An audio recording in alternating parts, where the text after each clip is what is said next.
Welcome to This Explainer. Let's jump right in, because we're looking at something absolutely wild today.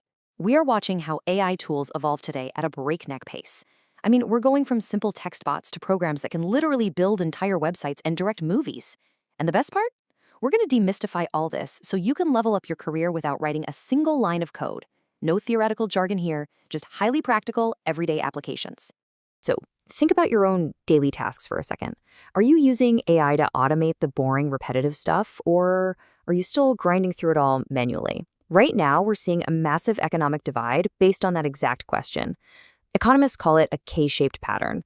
Basically, if you're adopting and evolving with AI, you're on that upward trajectory of the K. You're automating workflows, growing your career, increasing your wealth. But if you run away from it or stay overly skeptical, you're on the downward slope. The tools are here, and honestly, ignoring them just isn't a viable option anymore if you want to stay competitive. But, to understand where we are, we kind of have to look at how we got here. AI isn't actually new. People have been theorizing about it since the 1920s.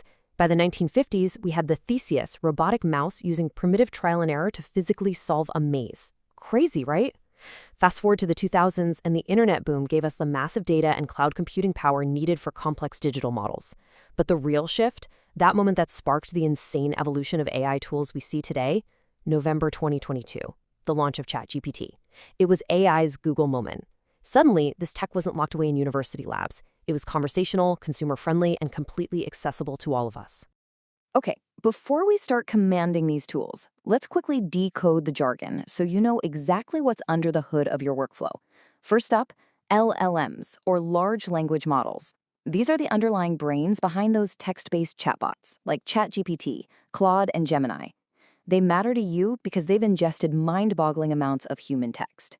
That massive training is exactly why they can understand your nuanced questions and actually generate human-sounding conversational language back to you. Next is generative AI. And this is a perfect example of how AI tools evolve today. We've moved from just getting a list of search links to having a personal creative agency at our fingertips. It simply means any AI that generates brand new content from scratch, rather than just analyzing old historical data. Typing a fresh email to your boss, drawing a unique picture, generating a social media video, if the machine is creating something completely new, that's generative AI. And finally, hallucination. This is a super crucial concept to watch out for, because these models are designed first and foremost to generate a response. Sometimes they'll just confidently make things up to fill in the blanks. Say you ask an AI for legal cases to support an argument. It might just invent a completely fake court case. It'll give you realistic-sounding names and dates that sound highly convincing, just because those words statistically fit together well. It's a vital reminder that these tools are powerful, but they absolutely still need a human in the loop to verify the facts. Which brings us to a fundamental truth. AI is not a superintelligent, conscious brain. It doesn't actually think. It has no hidden agenda. It simply uses past data to statistically predict the next word. If I say, twinkle, twinkle, little, your brain automatically fills in star, right? Why? Because statistically, that's what you've heard the most throughout your life. AI is doing the exact same thing, just on an awe-inspiring scale of billions upon billions of words. It turns your prompt into numbers and calculates the most statistically probable response. Because it operates on probability rather than true human understanding, you should think of AI as a literal genie in a lamp. If you give it a vague command like asking for unlimited money, well, the genie fills in the blanks itself. It might rob every bank in the world to give you cash, and you end up in jail. Or it might give you all the money on Earth, instantly collapsing the global economy and making the money completely worthless.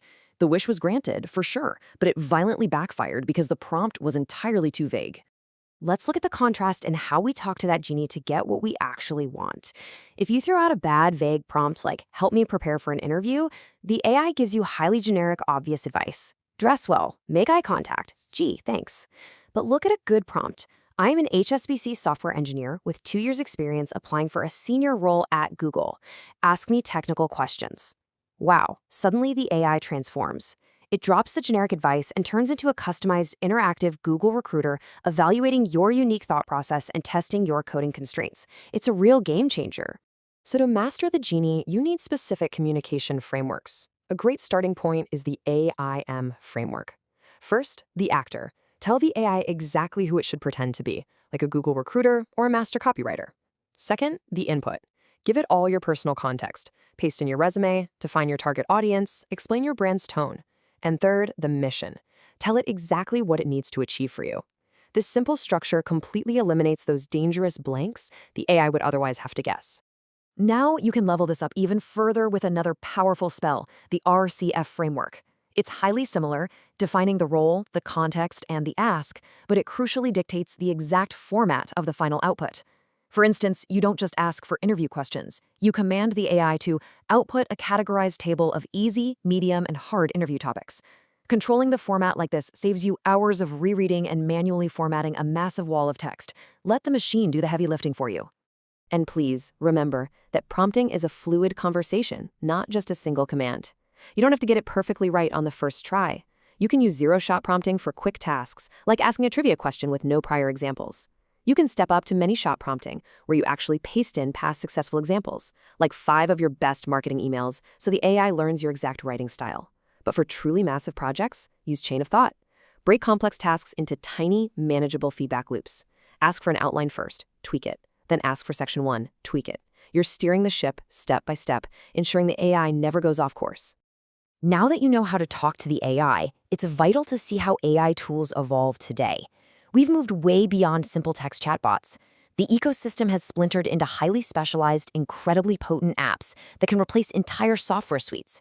We have Claude for brilliant, nuanced writing. We have Vdoo 3 and Kling generating hyper-realistic videos from a single sentence. We have Emergent for generating complete, functional software applications, and Gamma for beautiful presentations. This modern toolkit is just absolutely staggering. Let's look at how this evolution impacts video creation. With a tool like Vdoo 3, your prompt engineering still dictates absolutely everything. A basic prompt like, "a man answers a phone," might give you a glitchy, weirdly brief clip where the phone phases right through his hand. But a detailed, cinematic prompt, specifying the camera angle, the moody lighting, the gritty street background, the villainous character, that can create a Hollywood-level scene in just 2 minutes. Agencies used to spend tens of thousands of dollars to shoot what you can now generate from your laptop. The cost savings for businesses are literally mind-blowing. And this leap is perhaps most visible in coding. Using a specialized tool called Emergent, a complete layman with zero coding background can prompt the AI to build a fully functional, playable clone of the mobile game Flappy Bird. You just describe the physics, the look of the pipes, the scoring system. A task that previously took trained software engineers weeks of writing and debugging is now built right in front of your eyes in under 10 minutes. The barrier to entry for software development has fundamentally changed. Or what if your daily work involves a lot of corporate communication? We all know the pain of staring at a blank slide deck at 11 p.m. trying to make it look professional.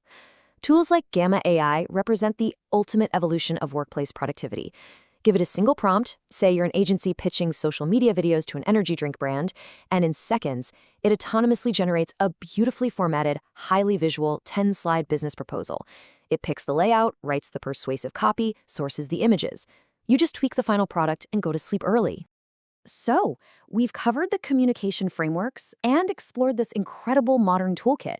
Now, how do you actually capitalize on all this? Well, there are 3 primary paths to claim your reward and monetize these exact skills in today's economy. Path 1. Sell a service. You can freelance, using AI to generate high-end video ads or quickly develop websites for local businesses, offering a premium service in a fraction of the usual time. Path 2. Build a business. Because of how AI tools have evolved, you don't need a massive team anymore. You can use these tools as your own copywriter, coder, and designer to launch a one-person software company, like creating automated AI voice calling agents for dental offices. Or path 3, if you're more technically inclined, pursue a highly technical academic or corporate career as an AI researcher or engineer, building the very models we've been discussing today. We are witnessing the most significant technological shift since the dawn of the internet. The AI revolution is no longer locked behind closed doors at billion-dollar research labs.